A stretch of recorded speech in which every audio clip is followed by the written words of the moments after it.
Bom, eu estava pensando assim, principalmente no significado, né?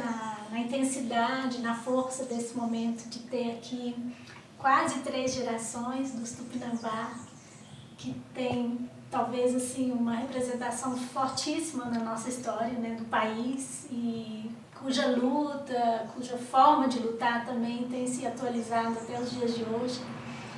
E vocês aqui na UFMG, na presença do professor José Jorge, num momento assim que nós da universidade, nós da cidade estamos extremamente aflitos, né, com a crise, com talvez isso que a gente esteja vendo assim como crescimento do fascismo no país.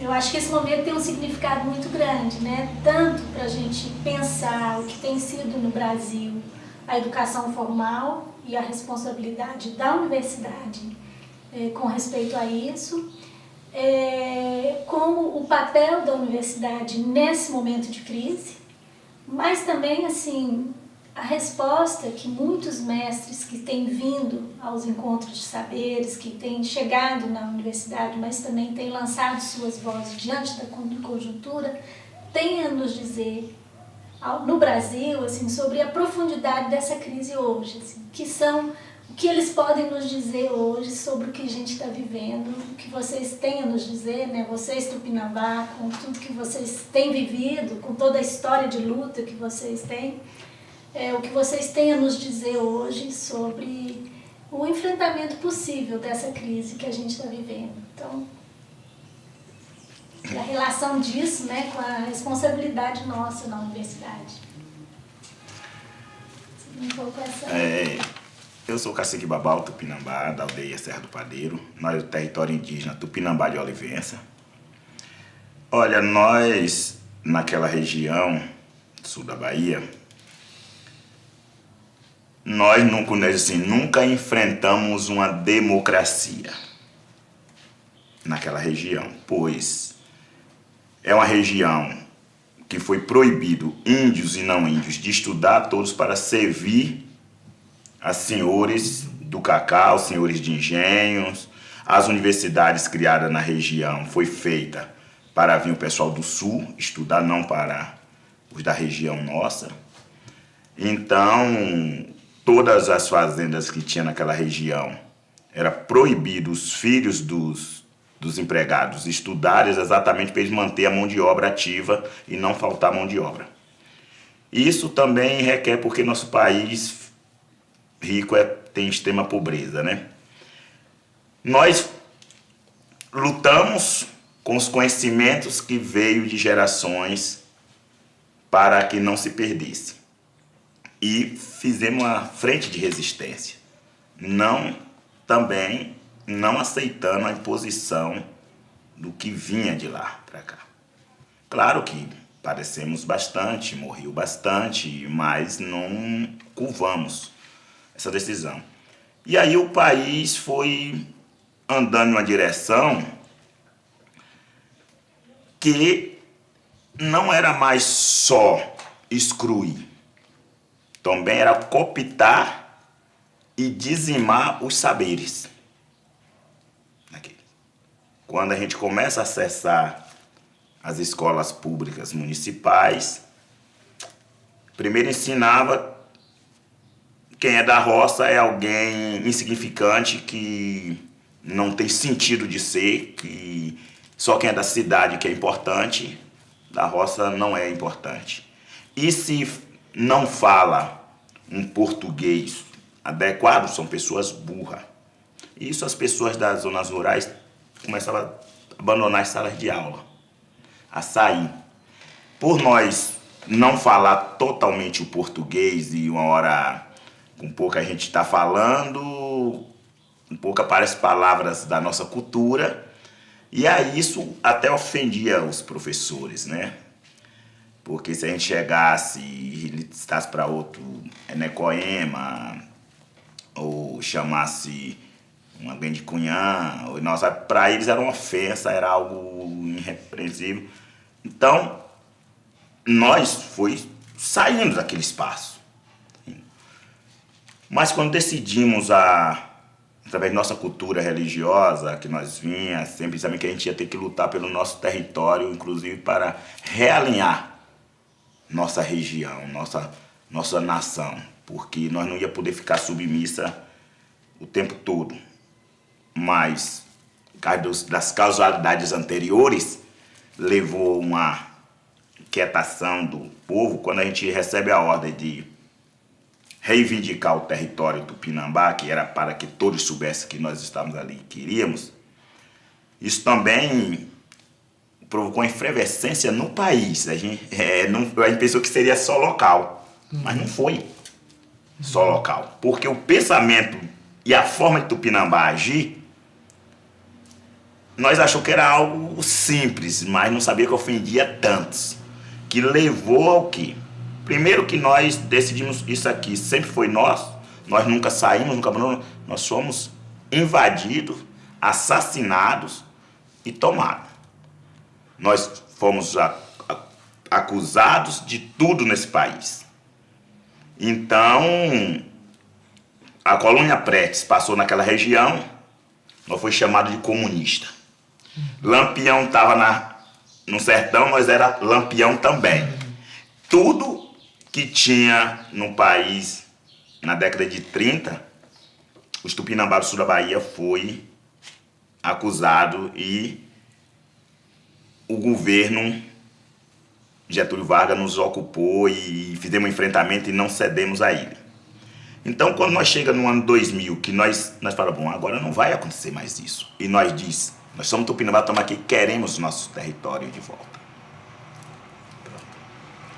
Parece que nós estávamos revivendo os anos 30. Se você pegar as matérias que os jornais escritos publicavam naquela época, e os que publicaram do ano 2000 para cá são idênticos. Não, parece que um é cópia do outro. Parece que as pessoas são até as mesmas que estão escrevendo as matérias.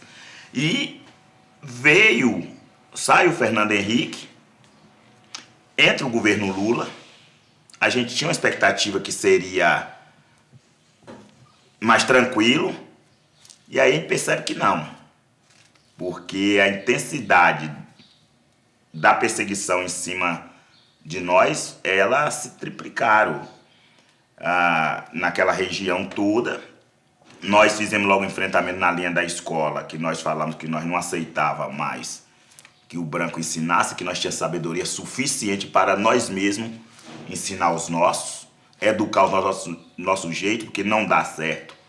Isso não é da gente ter um saber e outro desconstruir. Então nós não queríamos nossos filhos mais na cidade. Tínhamos que ter escola dentro da aldeia. Foi uma luta só em 2004 que a gente conseguiu instalar uma escola que ia até o 2º grau.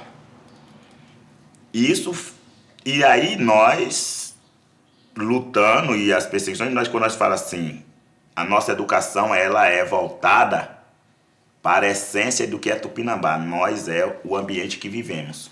Não podemos podemos aprender sobre outros ambientes, mas temos que ter pleno conhecimento de onde vivemos, do nosso habitat natural.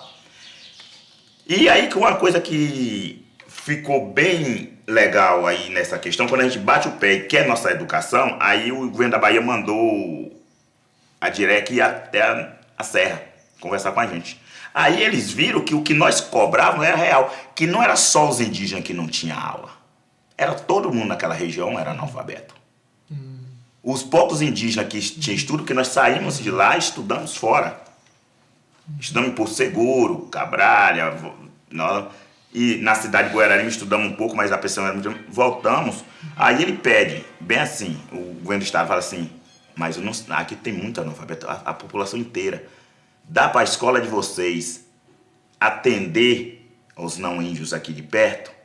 Nós falamos, bom, se eles respeitar a nossa cultura e aceitar a nossa forma de educação, para nós não temos problema nenhum.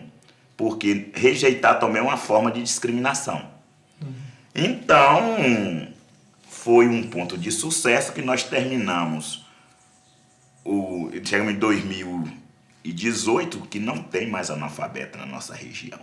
Nós éramos, e com um formato novo de educação, que nós, as mães, indígena e não indígena daquela região, todas podem estudar, porque nós fizemos espaço do Curumim, aonde as mães trazem seus filhos, deixam ali, no intervalo das aulas é o espaço mais visitado, porque todo mundo adora criança, então vai todo mundo para lá, as mães amamentam seus filhos, tudo dentro do espaço da escola.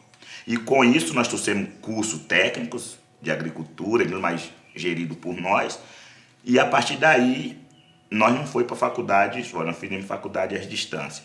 Provocou uma reação tão violenta nessa forma da gente pensar uma educação inclusiva onde os Tupinambá tem uma escola, mas permite que o outro frequente e que o outro participe. Isso parece que a gente ofendeu a sociedade em torno, né?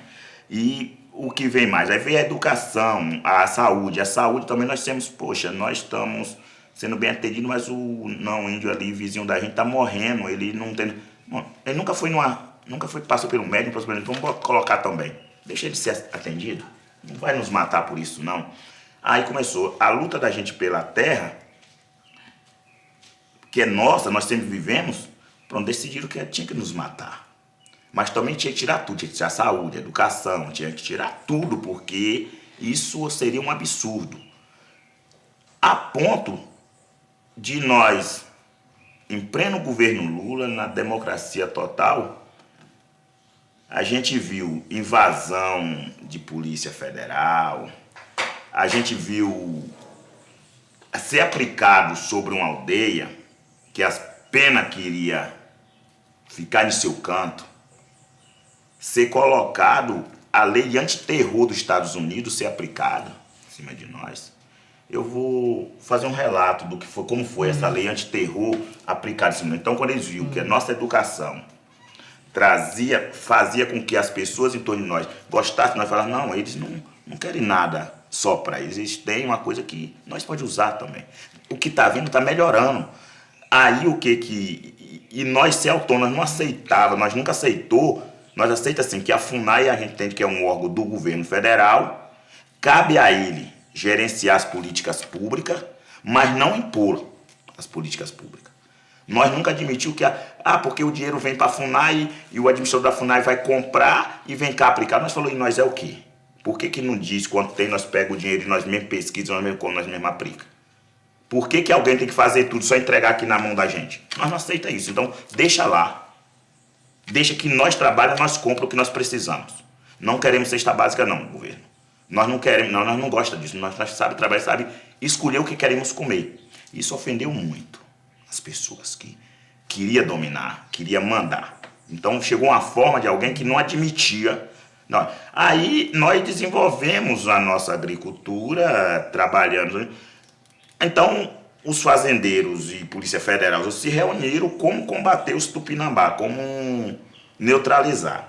Então eles achavam que era a FUNAI, era as organizações não indígenas que apoiavam e davam dinheiro para aquilo. Então investigaram o CIMI, investigaram a ANAI, foram para cima da FUNAI, porque aí descobriram que nenhum deles mandava dinheiro nenhum para nós, a gente tinha aquela organização porque a gente desenvolvia uma agricultura própria, comercializava e nós tínhamos nosso próprio desenvolvimento. Foi aí que os fazendeiros sentou com a Polícia Federal na cidade de Buerarema e disse, rapaz, aquele povo é altamente trabalhador. Eles conhecem tudo da agricultura e eles têm dinheiro próprio. Tudo é deles, não vem de fora. Então, como fazer para vencer alguém assim? Aí que foi a incógnita. Então, eles disseram, então, vamos saber época de plantios. Então a gente tinha as produções de mandioca, que tem os meses que a gente planta mandioca, tem os meses que a gente planta banana, os meses que a gente planta feijão, milho, tudo tem as datas, as luas que a gente escolhe, que a gente faz, que a gente planta por lua, né? Então, o que foi que percebemos? A gente estava em 2007, nós tínhamos uma renda boa, e a gente viu que a Polícia Federal só nos atacava naqueles meses que a gente ia fazer plantio. Quando chegava o mês de junho, que estava chovendo, que ninguém plantava nada, ninguém vinha. Mas quando chegava março, abril, atacava. Maio, junho, não. Aí Setembro, outubro é mês de ataque de novo. E aí a gente falou, rapaz, tem algo errado, porque isso está impedindo que a gente cuide de nossas roças e está nos trazendo para uma pobreza. E isso vai fazer com fome todos se rendem. Aí sentamos, repensamos e se a gente for cuidar só de roça, eles vão impedir que a gente garanta nosso território. Se nós for só garantir o território, nós vai ter que virar pedinte. Então Tupinambá tem que achar uma saída. Aí sentamos, nos organizamos com nossa associação, aí chamamos os não índios vizinhos que vivia trabalhando para fazendeiros e assim, olha, nós estamos no impacto disso. Nós estamos sofrendo um retrocesso aqui. E isso vai ser ruim para todos. Eles concordaram, disse, olha, vocês vão para o enfrentamento, a gente fica quietinho aqui e vai fazendo a roça para vocês. Vocês aqui contribuem com a gente financeiramente aqui embaixo. Aí a polícia atacou e disse, gente, os meninos só crescem, só prosperam. Aí, então foi aí que eles foram por pontos decisivos. Em 2008 em diante, eles resolveram esbagaçar com a organização toda nossa. Então, atacar definitivamente. Isso, quando eles decidem atacar, assim, para dizimar mesmo, dizer, agora nós vamos ter que escorraçar todo mundo. A gente fez o enfrentamento, passamos por esses ataques da Polícia Federal, né, com muita sabedoria, porque a gente entendia que aquilo ali era uma tática. Se Tupinambá perdesse, todos os povos que lutam por terra no Brasil ia perder se desse certo. Mas também, num formato que a gente se organizou, Tupinambá, era impossível. Né? Aí, quando eles viram, a Polícia Federal botou barreira na entrada da cidade para que a gente não escoasse o produto. Porque a gente não podendo vender nossa produção, então nós ficaria...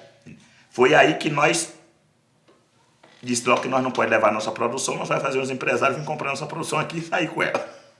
E nós conseguimos alguns empresários corajosos que fez isso. Então, aí eles levavam alimentos para nós lá dentro da aldeia, comprar nossa produção, e assim eles não conseguiram, mas nós ficamos em estado de sítio, né? Sitiado mesmo.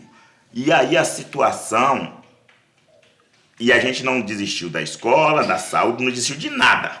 Nós fizemos todo o enfrentamento, mantemos tudo, e por mais que eles pregassem que os não índios não gostavam e odiavam e falaram, mas aqueles vizinhos não é que está falando da gente.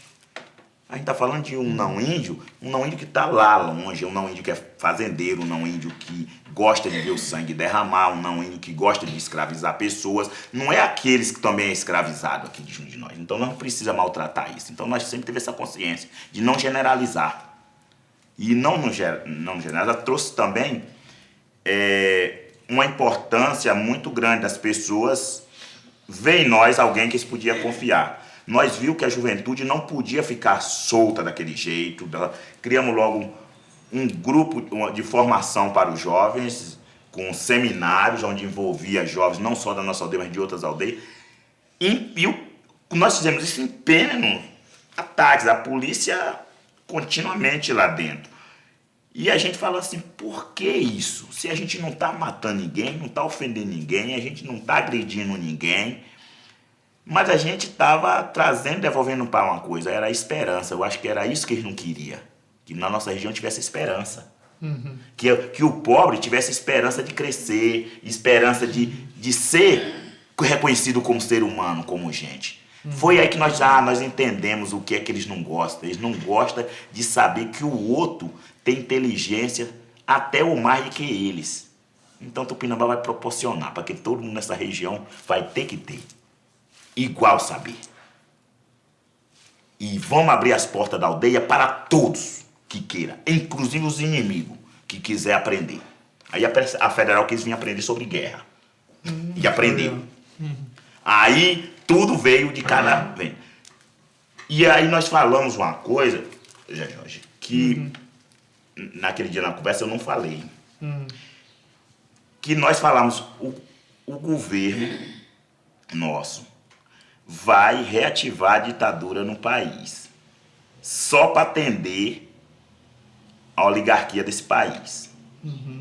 Quando foi aí, eu estou pulando aqui um trecho, quando Jacques Wagner, governador da Bahia, chegou, depois de ter mandado mais de 370 policiais lá para dentro para sitiar nós, e não conseguiram. Então ele, no Brasil, o exército estava calado lá no canto, que ninguém nem via. Não. Aí Jacques Wagner da Bahia, ele precisa lembrar disso. Foi ele que pegou e chamou a GLO para o sul da Bahia. Ele, como governador, abriu mão do sul da Bahia e pediu a primeira GLO depois da ditadura dentro do país. Para cima de nós, Tupinambá. Garantia da lei e da ordem. E aí nós tivemos que fazer o enfrentamento dessa GLO. Então, a partir daí, você viu, é GLO para tudo que é lado.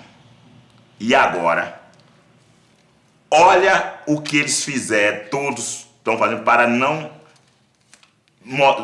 demonstrar para o mundo que os indígenas, quilombola, as organizações de luta por terra no Brasil, por moradia, têm um saber mais evoluído do que eles. Eles querem tudo de volta, inclusive a ditadura, para não deixar que nós prosperem. É isso. Um breve relato, bem longo. Entendeu? Cais do saber, tudo isso cais do saber, viu?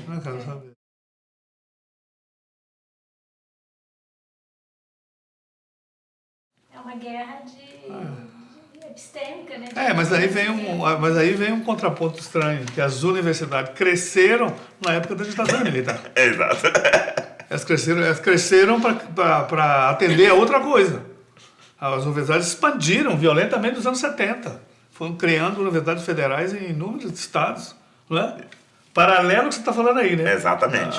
Reprimindo os saberes de vocês e aprofundando o saber ocidental e eurocêntrico para servir ao projeto da elite. A formação de quadros, né, do chamado, né, o Brasil grande, etc., as indústrias, as engenharias, etc. É impressionante. Né? O Brasil assim, foi crescendo o abismo entre os saberes indígenas, os saberes quilombolas, os povos tradicionais e o nosso. Elas não ampliaram para dialogar. Elas ampliaram para silenciar os saberes deles e nós copiamos o saber europeu e norte-americano. A Revolução Verde, né? No agronegócio, as faculdades de agronomia, agricultura, é só para grandes plantações, não é isso? E não a variedade de saberes, né? Como você falou das mandiocas, a variedade que você estava contando lá de mandiocas, inhames, né? Que você contou, são vários tipos, é isso? Vários tipos de cará. De cará, ou inhame, né? Você faz puba, você faz... A sua goma, tapioca. O beiju. Claro. Tudo nós constrói da terra e nós precisamos da terra. Ou seja, você tem um saber da terra sofisticado, né? Adaptado ao lugar onde está. Temos milho, feijão, Exato. temos a taioba, que nós sempre fazemos cariru, precisamos das verduras. E é tudo da nossa terra. Nossa mãe terra que dá comida para nós. E nós corremos muito atrás da sabedoria e do estudo, porque meu sogro, ele era um pajé da aldeia, aonde ele pediu que eu corresse e lutasse, mas ensinasse ao menos 4 espécies de conta para o neto deles. Nunca deixasse de tirar o estudo. E quando eu tive 10 filhos, criei 6 dos outros. Quando eu vi tudo pequeno e eu lembrei que tinha que dar o estudo, eu lutei muito para eles estudar. E eu disse a Zé, meus filhos, até a 4ª série é meu poder, eu vou lutar para vocês. Agora depois eu não sei, só Deus sabe. E Deus foi muito bom, maravilhoso, que abriu as portas, que até hoje eles estudam. E foi pedido do avô deles. E nessa questão aí é muito importante assim, meu avô nunca tinha estudado.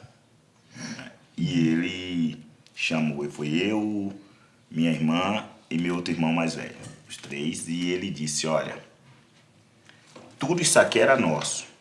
E hoje está praticamente tudo na mão do branco. Mas nós perdemos isso aqui porque nós não conhecemos o que ele sabe. Nós só conhecemos o nosso. Então precisa vocês ir para a escola e aprender o que eles sabem. Depois se aprender, vocês vão recuperar a terra. E nós fizemos isso com perfeição. Que nós tínhamos que botar na escola e lutar pela terra. Porque nós precisávamos conhecer o branco para que o branco não tomasse mais do que era nosso. Mas nós estudamos e reivindicamos nosso território, mas não deixamos de ser quem nós éramos. Não esqueceram. Na verdade, sem saber e sem perceber, a gente poderia dizer que é uma geração de jovens entrou nas universidades de brancos dos anos 60 e 70, na época da ditadura, para virar inimigo dos indígenas, para virar inimigos dos negros, para virar inimigo dos povos tradicionais, sem ter consciência de que para isso que eles estavam sendo educados.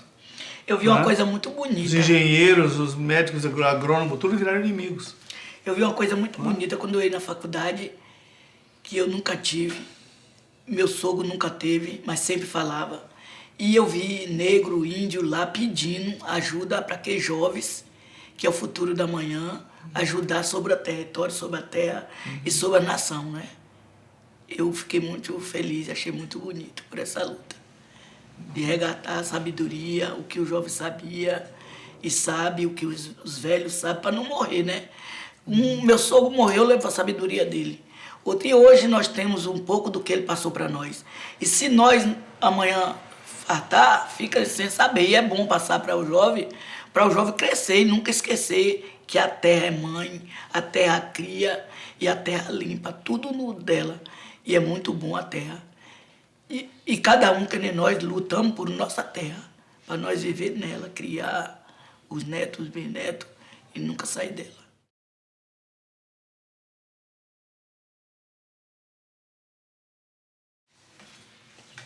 Não é?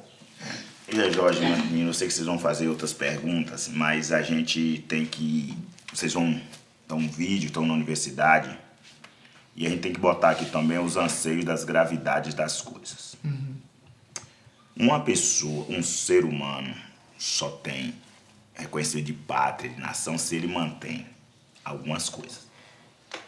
Se ele tem a ligação com a terra, com sua religiosidade originária, né? Que alguns denominam cultura, que para nós, Tupinambá, não são coisas distintas. Cultura são uma diversidade de coisas que a gente aprende e pratica no dia a dia, como desde fazer um banco, uma mesa, fazer uma roça. Isso é como relacionar com outra pessoa, conversar, a língua falada, interagir a cultura.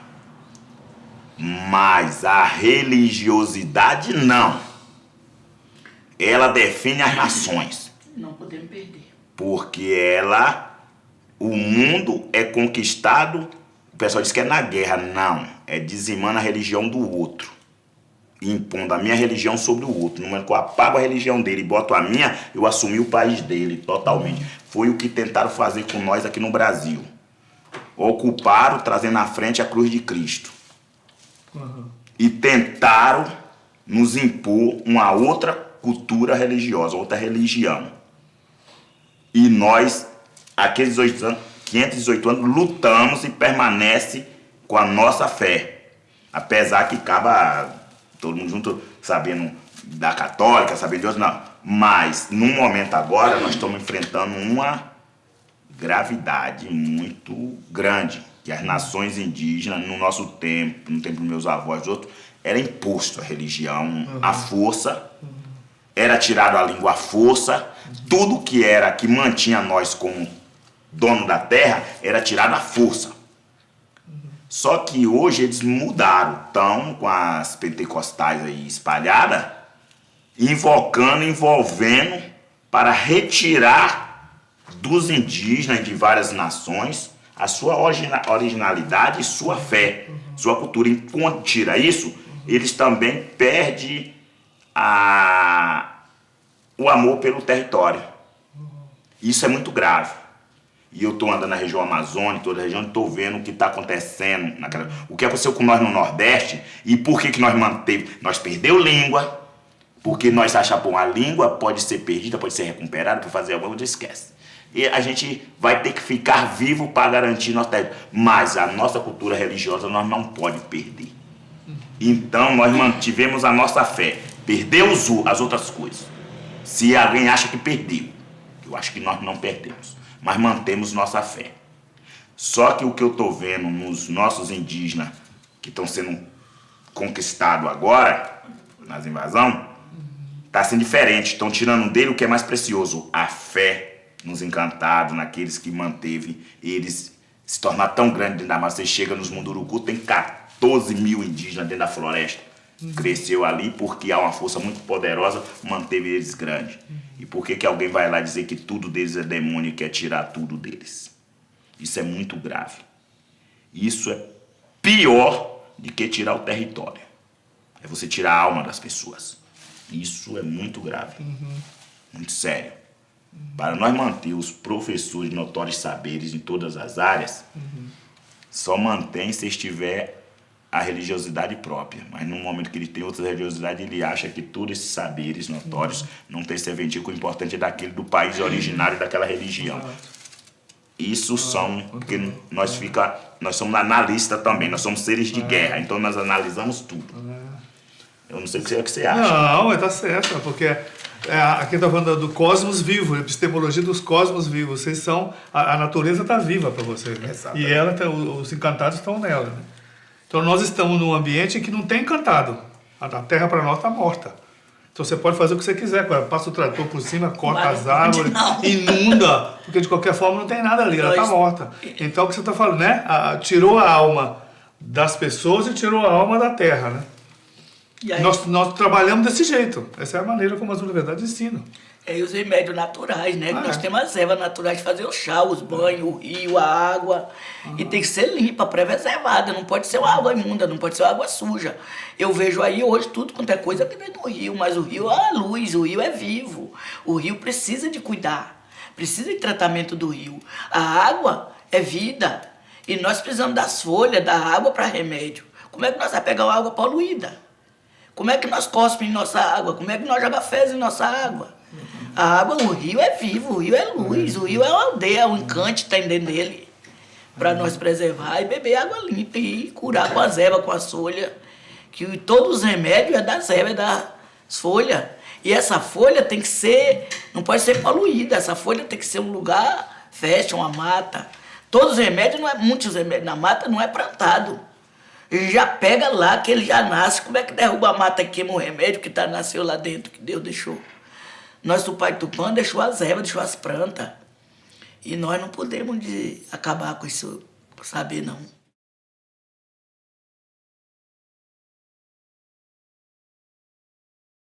Não, o que eu estava pensando dessa conversa aqui é o seguinte, que de novo estamos tentando aproximar, né? O mundo da universidade, esse mundo ser fechado, né? Que é uma bolha, o mundo da universidade. E o mundo de vocês, das comunidades tradicionais, vocês vêm para a universidade, então nós estamos fazendo aí uma aproximação de dois mundos que, pelo contrário, tomaram caminhos opostos, né? A universidade foi se fechando, né? Agora, como você falou, é voltar, né?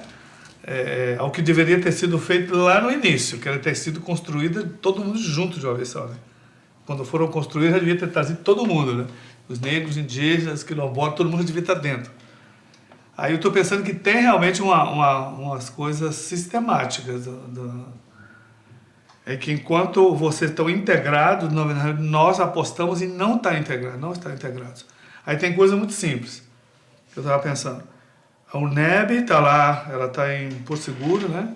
Está por perto, não sei se ela está em Itabuna ou Ilhéus. Em Teixeira, né? Em Teixeira, ela está não só o FSB, digo, até mesmo UNEB que estava... Se você for pensar, nenhum dos lugares onde colocam, você não tem nenhuma relação com um rio que esteja por ali, não é isso? Com algum sinal de uma montanha que tem algum... Nada que seja sagrado é incorporado, nem no lugar onde foi construído. Exatamente. Né? Ela já está fora, não tem o lugar não tem alma, né? Não tem nada. Só tem a frieza do ensino. O ensino tem que ficar frio dessa maneira, né? Não é isso? É a frieza do ensino, exatamente. O que não deveria ser, né? Não deveria ser. O ensino deveria ser muito quente e Exatamente. efervescente. Quando vocês estão querendo transformar. É isso. A luta tá indo dando transformar. certo. Tá, vindo a, É a isso luz. mesmo. tá começando. Tá vendo a luz. Tá vindo a luz. Claro, Importante tá é vendo a isso. luz. E quando eles constroem esses prédios, essas coisas, geralmente em cima das aldeias que já eram construídas. O IFBA mesmo, quando fizeram a construção lá, encontraram uma arqueologia muito grande de potes, de cerâmica. Aí meteram o trator, quebraram tudo, bagaçou tudo e ficou por isso mesmo. Aí eu até perguntei, professora, mas você não é arqueóloga? E aí, tem um sambaqui aqui, tem isso e aquilo, mas as políticas não permitem isso, não permitem aquilo. Aí eu falei, mas a universidade não era patrimônio para incorporar isso? Fiquei sem resposta. Exatamente. Você falou algo muito importante aí. Ainda tem isso, né? Constrói no lugar para pagar o que estava, né? Para pagar o que estava, ao invés de ter sido aquilo o fundamento para construir em cima, né?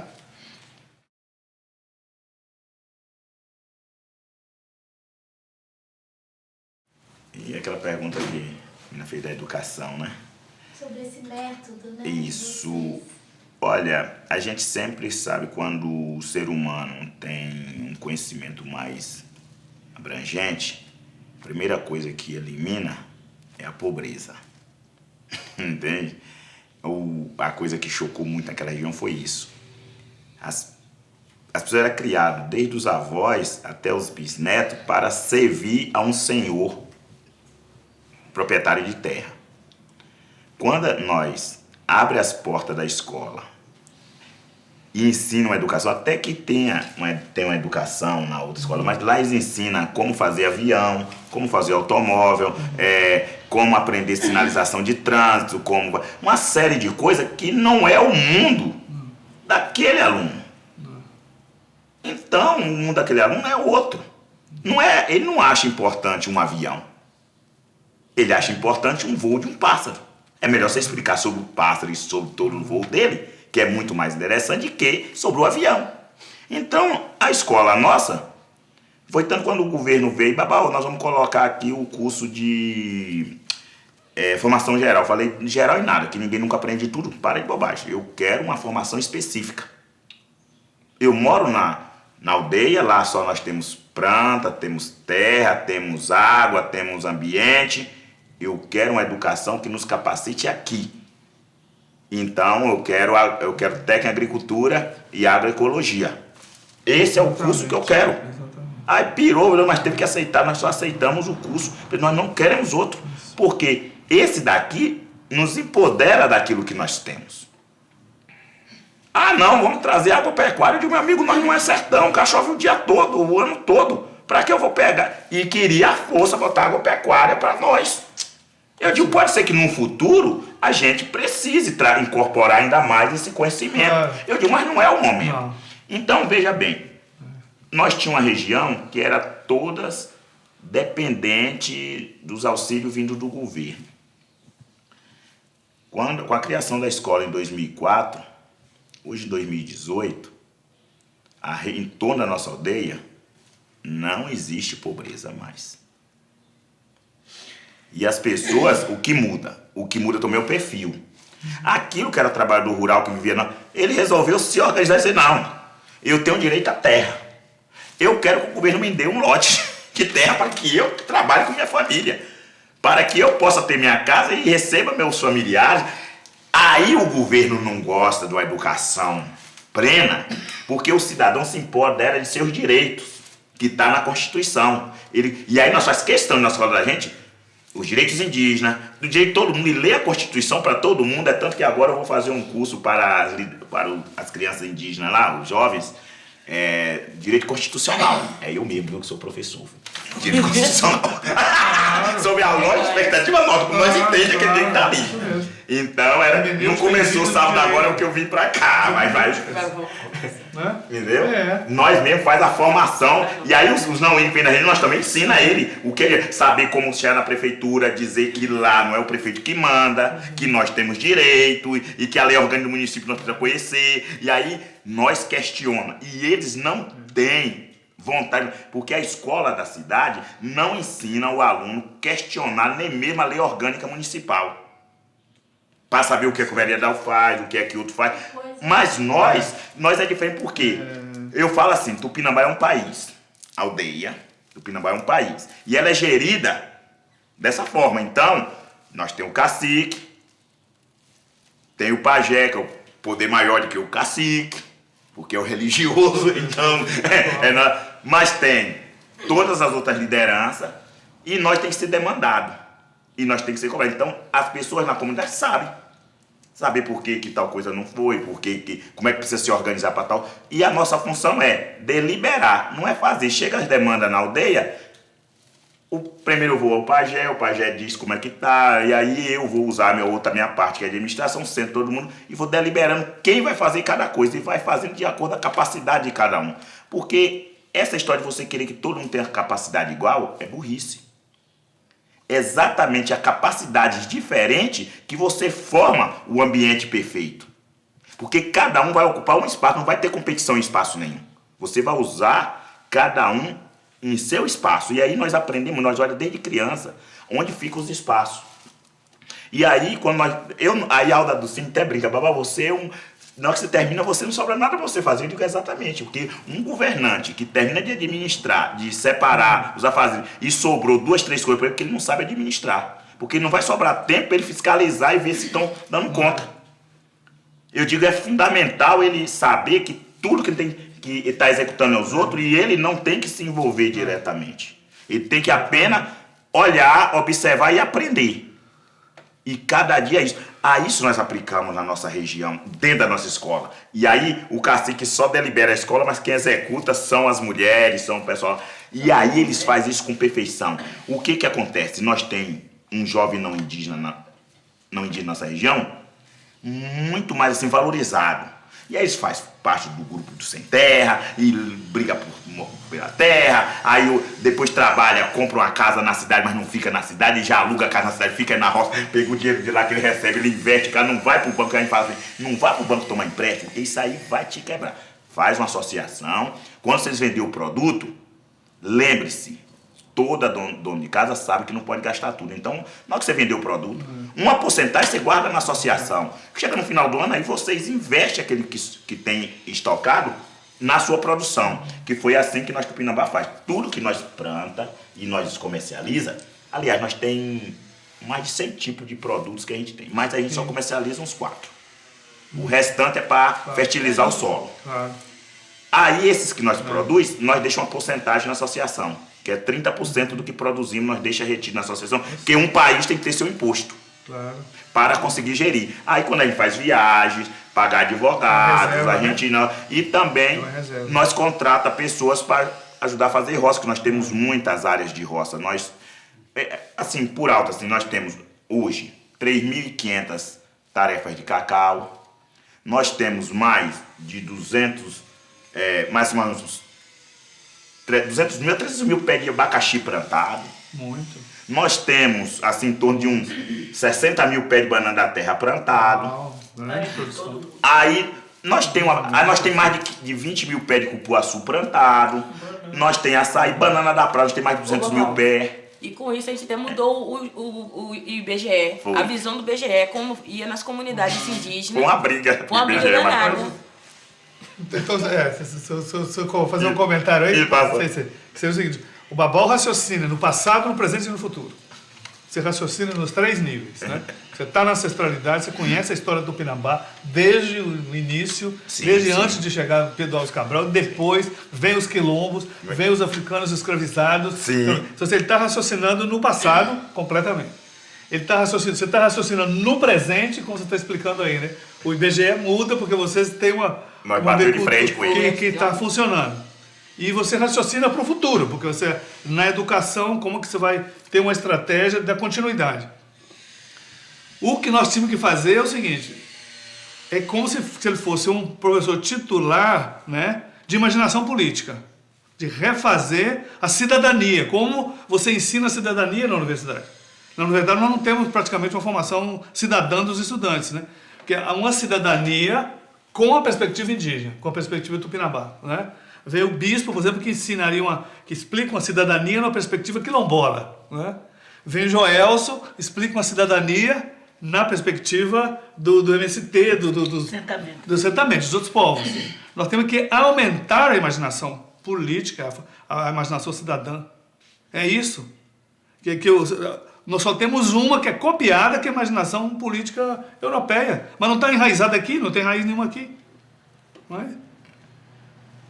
E isso é que nós temos que fazer para fazer a universidade servir para nós e servir para vocês. Exatamente, eu acho que... Senão você traz os estudantes para cá, mas eles não vão conectar com o passado que você tem. Né? E vão se desconectar do presente. Porque... Vem com o que o Joel, essa preocupação que ele tem, né? Que os estudantes cotistas, se eles chegarem na universidade indígena, se não tiverem esse apoio, eles se desconectam. Exato. O Sarango também tem uma preocupação disso com os indígenas na Universidade do Equador, que diz que os jovens indígenas vão para lá, muda a cabeça deles constantemente e eles não conseguem mais reconectar com a comunidade originária de onde vieram. Você tem que fazer isso para que o presente esteja vivo. Senão você mata o presente. Então que futuro você vai ter se você está matando o presente? Porque é uma coisa que a gente, na aldeia, a gente faz quando nós temos muitos idosos na aldeia. E eles vamos dizer, a nossa biblioteca pública.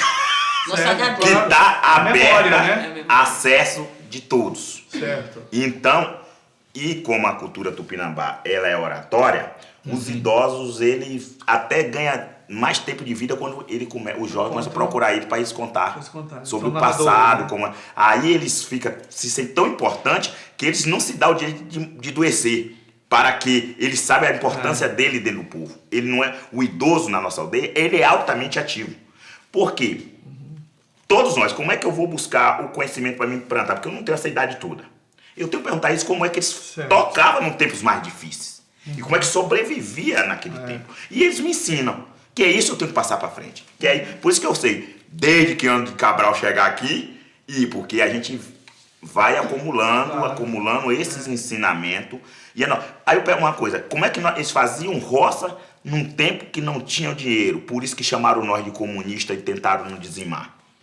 É porque fazia os batalhão, porque tudo em nós é guerra, então tem batalhas para ser vencida. Então, o batalhão nós temos que fazer uma roça para ser alimentada daqui a 6 meses. Então, reunia todos os vizinhos daquelas regiões, reunia um dia e trabalhava o dia inteiro. Pronto. Aí deixava a terra lá. Depois, quando eles achavam que estava pronto, voltava todo mundo, plantava. E voltava na época de limpezas. Pronto. Um dia só, todo mundo junto faz o trabalho de um ano. E fazia festa. E sobra tempo para fazer as outras coisas que a gente gosta. Pescar, caçar, dormir, brincar, festejar.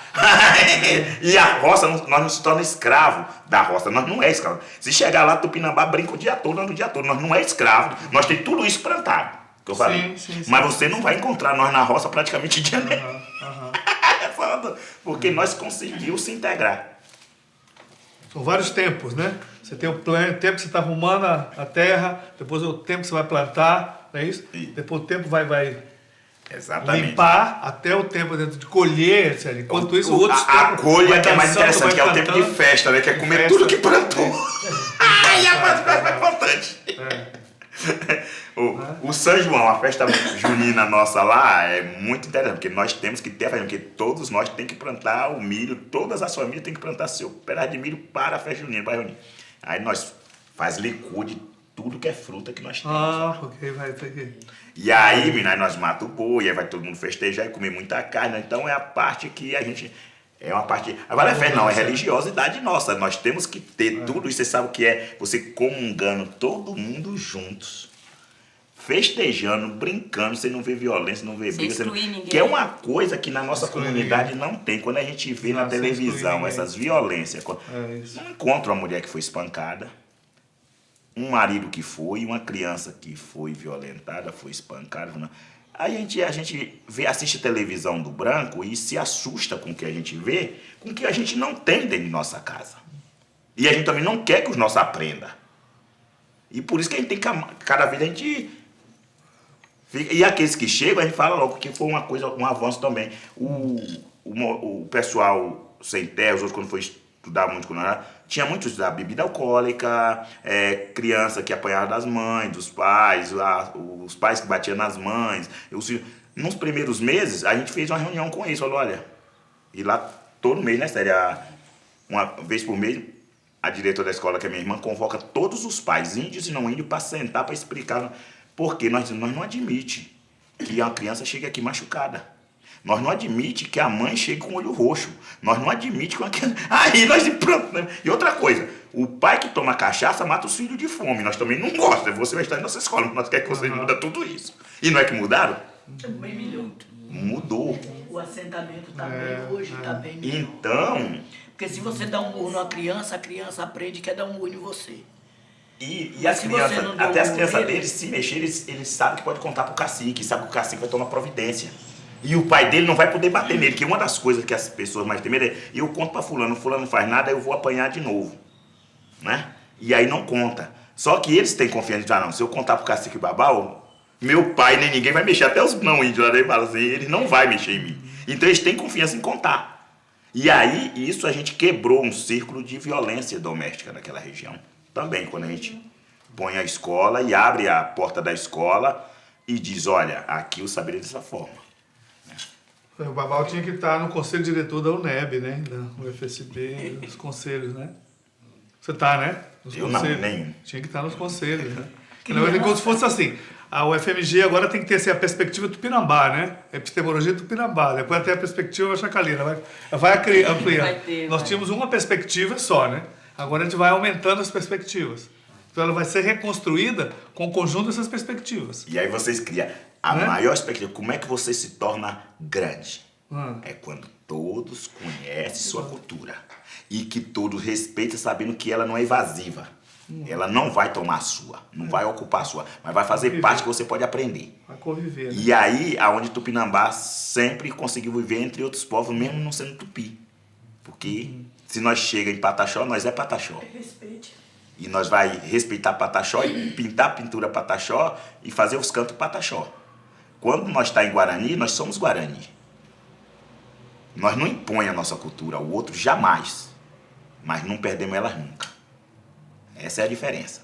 Por mais linda que seja a cultura do outro, Tupinambá é tão arrogante que acha que a dele é sempre melhor. E aí disse, não, eu respeito a sua, mas a minha eu não perco.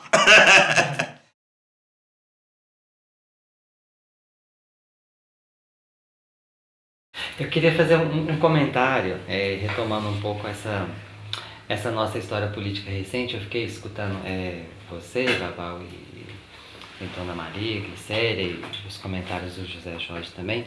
Eu fiquei pensando assim, nos anos 60 você tinha uma perspectiva assim, bem interessante, que era das lutas camponesas, que acenavam para nós um outro horizonte, né?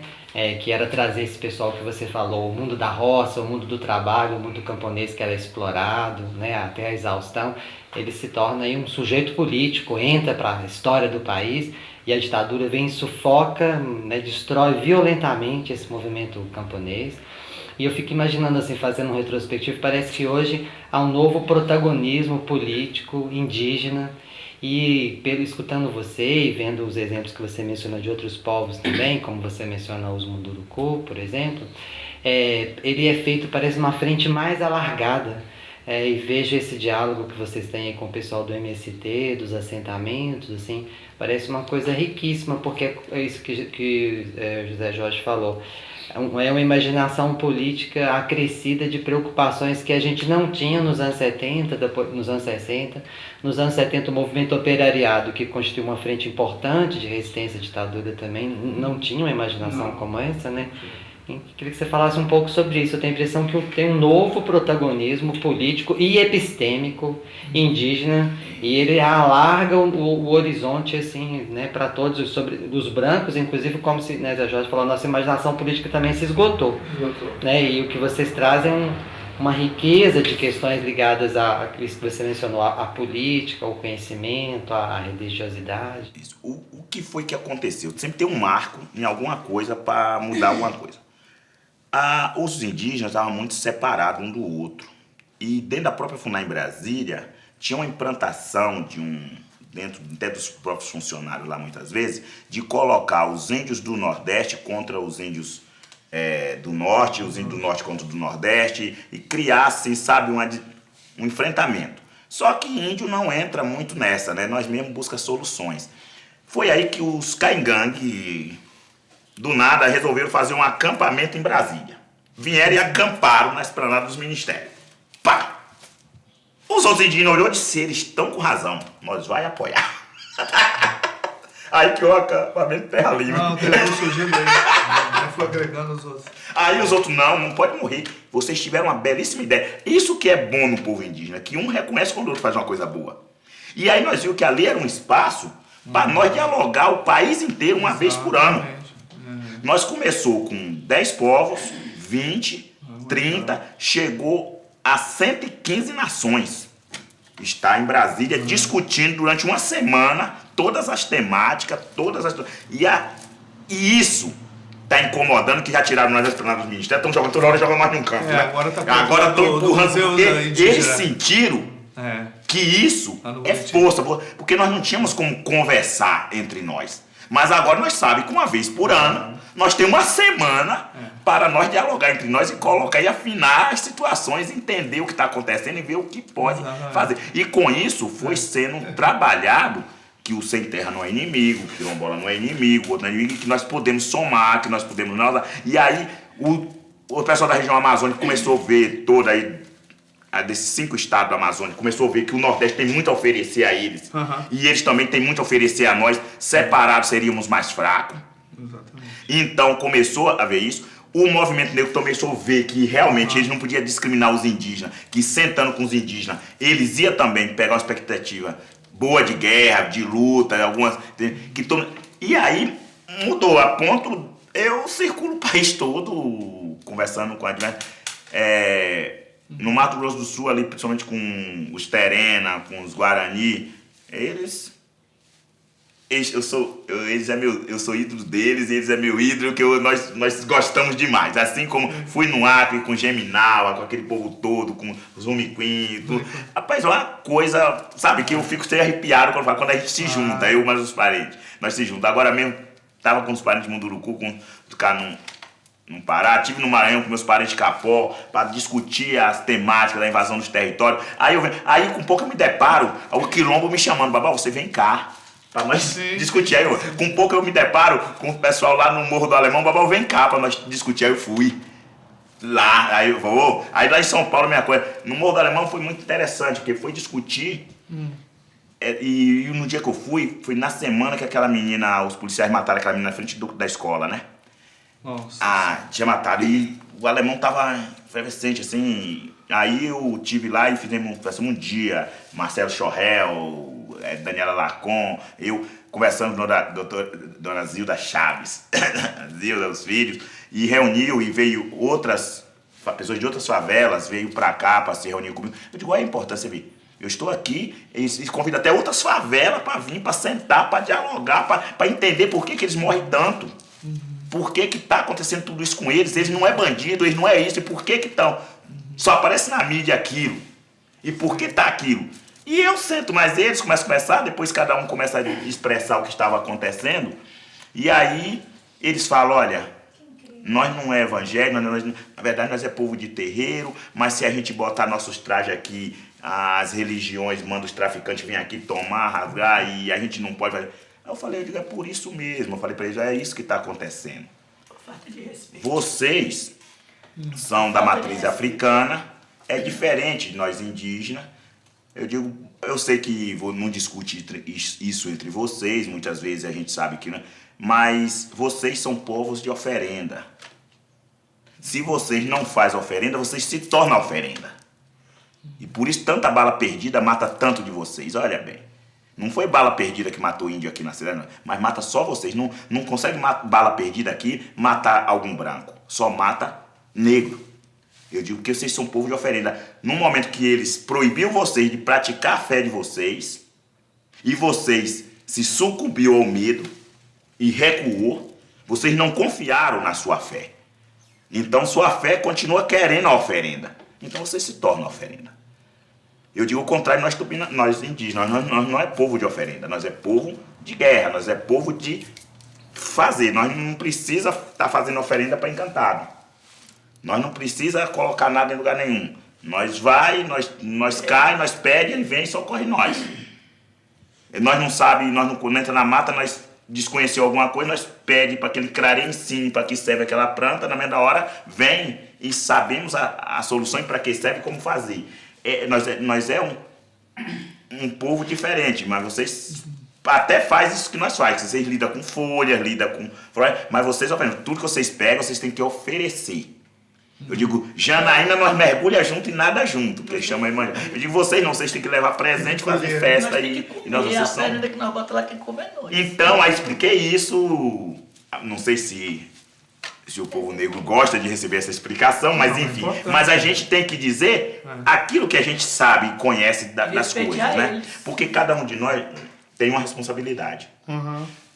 Às vezes a gente está fazendo as coisas e acha que não, estou fazendo porque estou querendo mudar. Não. É o nosso espírito que a gente tem na Tupinambá. Nenhum de nós somos sábios. Nenhum de nós temos conhecimento. Ele vem para nós.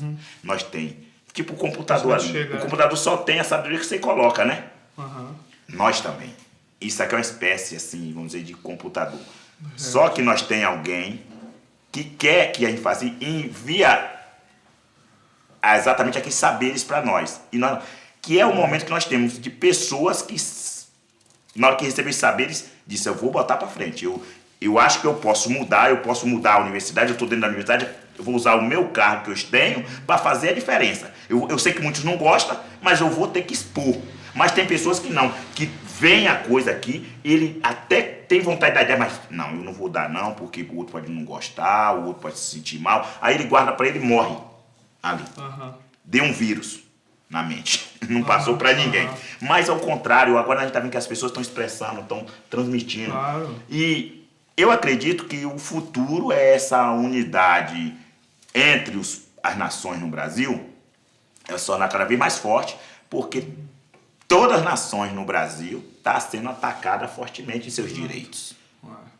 E aí eles vão combater o direito como o quê? Ocupando as universidades. Então espere que ela vai... ou ela demanda ou o povo vai demandar para ela. Claro. Isso vai acontecer. E fazer uma aliança, como que está falando, uma aliança também incluindo os brancos que são dissidentes dos brancos da elite também.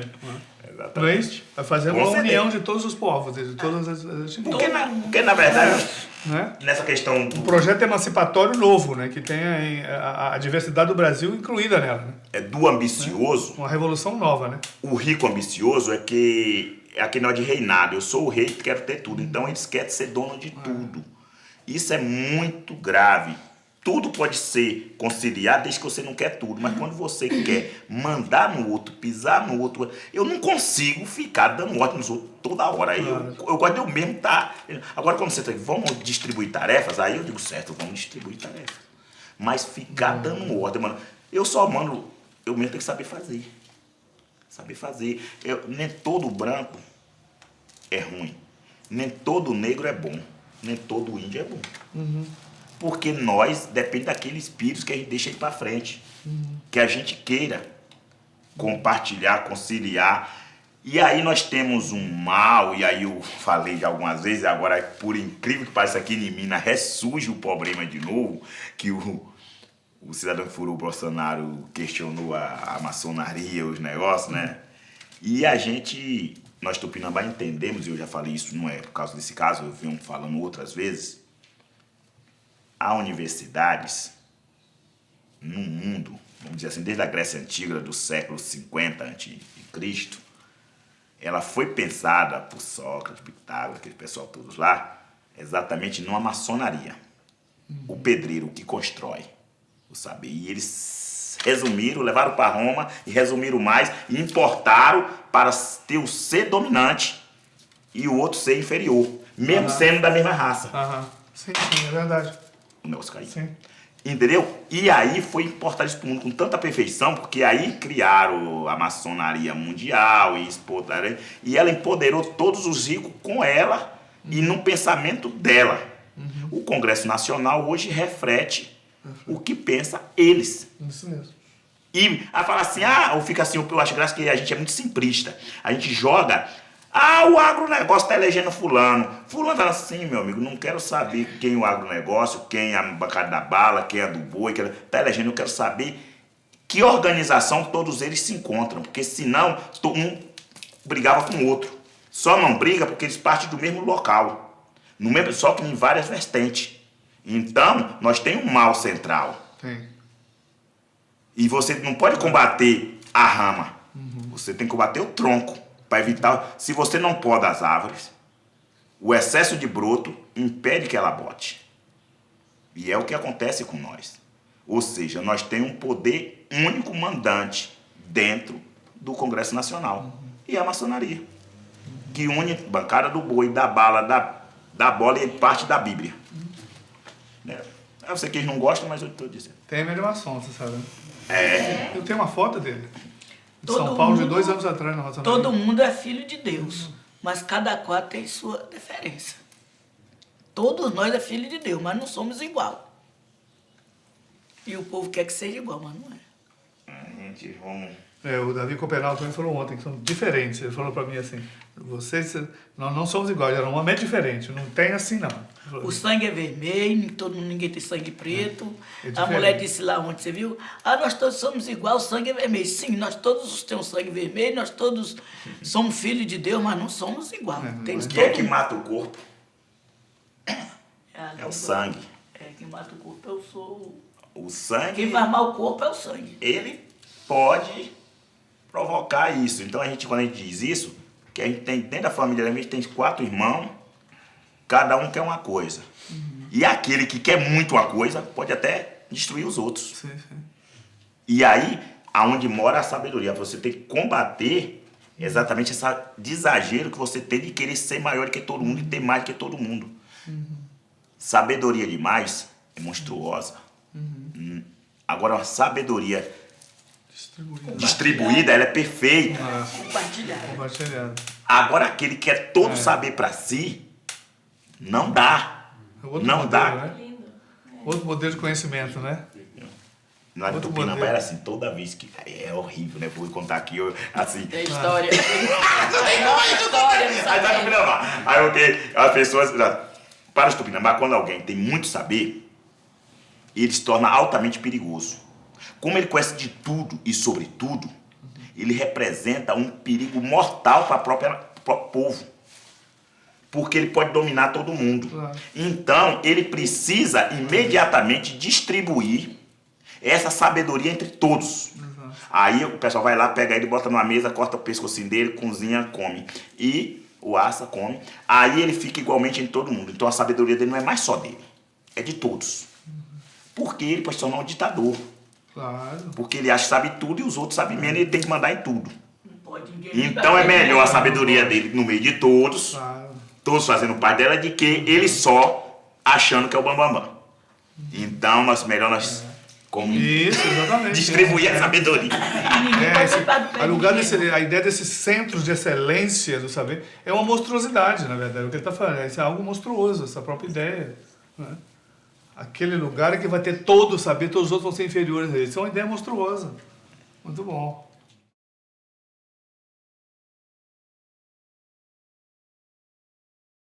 Quando você fala dessa diferença, gostei tanto disso, assim, entre os povos de oferenda e os povos da estratégia guerreira, né? Eu fiquei imaginando, é uma história, claro, muito complexa, eu mesmo, assim, né, conheço só um grãozinho, assim, uma partícula dessa história. Mas é a maneira como, por exemplo, né, no âmbito da Umbanda, por exemplo, foi criada essa figura do caboclo, né, que se invoca tanto o caboclo, essa presença indígena no universo negro, no universo, né, da Umbanda e do Candomblé, em Angola também, né, que faz essa invocação ao caboclo. Queria que você falasse um pouco disso, que é uma resistência incrustada, né, em meio a esse universo negro, a figura do caboclo. Né? E o caboclo Tupinambá é um dos mais invocados. Isso, Aí, o caboclo Tupinambá. Fala um pouco sobre isso pra gente. Ele é forte e bom. Tupinambá. Pois é, Tupinambá, Canta pra gente. Tupinambá, andei lá na Ruanda, no sertão do Ceará. Andei do Ceará. Tupinambá, vezê, areia, Tupinambá, vezá, areia, Tupinambá, vezê, Tupinambá. Exatamente. Porque é exatamente isso que eu estou comentando você. O negro chegou aqui. Ele não conhecia a terra, não sabia onde ficava nada, como é que ele iria Assentar. entrar na terra, viver numa terra que ele não sabia para que lado ir. O que fazer, como chegar. Então Tupinambá deu a luz a eles, nessa questão. Então, ao resgatar os indígenas que estavam presos na senzala, trazia junto os negros e montava os quilombos. Sempre ficava uma aldeia na frente e no fundo ficava o quilombo. Depois a aldeia migrava e o que acontecia com isso? Festejava junto. Tupinambá tem que fazer festa. Terminou a guerra, faz festa. Perdeu a guerra, faz festa, porque perdeu a guerra, tem algum motivo, tem que verificar. Então, tudo tem motivo para a festa. E o negro também adora a festa. E aí, eles começaram o quê? A fazer as festas juntos. Em alguns momentos, claro, havia briga, havia... Não, sempre isso o tempo todo, mas houve. E acabou também, para ter conhecimento, ele tinha que grupos negros andar no território. Para conhecer, inclusive para ter acesso para outros indígenas, não atacá-los. E o Tupinambá era quem fazia esse povo. Pegava eles e levava em aldeia explicando que era povo protegido por Tupinambá, que não podia ser mexido. Então, naqueles que tinham aquele alinhamento, eles sobreviviam os quilombos. Em outro local, porque não tem relatos, mas em locais que fundavam o quilombo num dia, no outro, os indígenas matavam as pessoas no quilombo inteiro. Porque tinha como invasor. Só sobreviveu os quilombos que era com parceria indígena. Até meados do século XVII, do século XVIII. A partir do século XVIII em diante, não. Né? A partir daí, do século XVIII, final do século XVIII, não, como já tinha muito indígena saído das regiões, eles foram... Mas antes, não. No início, para os primeiros quilombos, foi dureza. E aí, também houve os casamentos de aliança. Porque os indígenas entendem que tem que ter casamento de aliança para se tornar mais confiável. E com esses casamentos, aí surgiu exatamente a Umbanda, né? Um povo com duas origens. Aqueles que seguiu o lado indígena, ficou só praticando a cultura indígena e até chega algumas coisas do negro, mas ele não sabe lidar. Mas aqueles que ficou tem tudo do negro e até tem dificuldade como receber o índio quando chega, né, o encantado. Porque ele aprendeu tudo, que aí é onde entra o povo banto tentando compreender esse universo, porque para eles fazer alguma coisa no Brasil, por realmente a nossa, eles têm que pedir licença aos encantados para iniciar os rituais deles. Porque a terra é dos encantados, a deles é na África. Se os encantados chegar lá, os encantados talvez tenham que pedir a licença lá para fazer. E aqui. Então, hoje, eu não conheço, não sei bem como é a quantidade do candomblé, como é que funciona. Eu sei que o pessoal fala, não, banda, não sei o quê, e pra mim é tudo uma coisa só. E aí, mas na verdade não é, porque tem as diferenças. Tem as etnias. Então, mas a gente entende que não é 100% diferente do que é nós. Por exemplo, os tupi, nós não dependemos tanto da floresta para manter a cultura. Ela é parte para a gente fazer nossos rituais, mas você pode pegar um índio Tupinambá, acabou de nascer, você pode mandar ele para qualquer país do mundo, se ele saber a origem dele. Quando ele chegar nas idades determinadas pelo CRAM, ele começa a demonstrar quem ele é. E depois a família fica meio confusa, ele vai saber coisa que ele não sabe nunca. E na hora que ele adoecer, ele vai saber o remédio dele, tudo ele vai saber dele. Então, ele é a própria origem. Mas tem outras nações que não. As nações G e macro G não. Isso depende do ambiente. E eles não têm o mesmo leque de encantados que tem os tupis. Então a gente também nunca se aprofundou muito nisso. Do porquê, né? Então, os negros também estão estudando também no Brasil, porque lá na África cada um é um orixá, e aqui os orixás se misturam, né? Exato. E se dão bem. Né? Então, é cota. Que ótimo. Maravilha. Um aprendeu com o outro. É isso aí.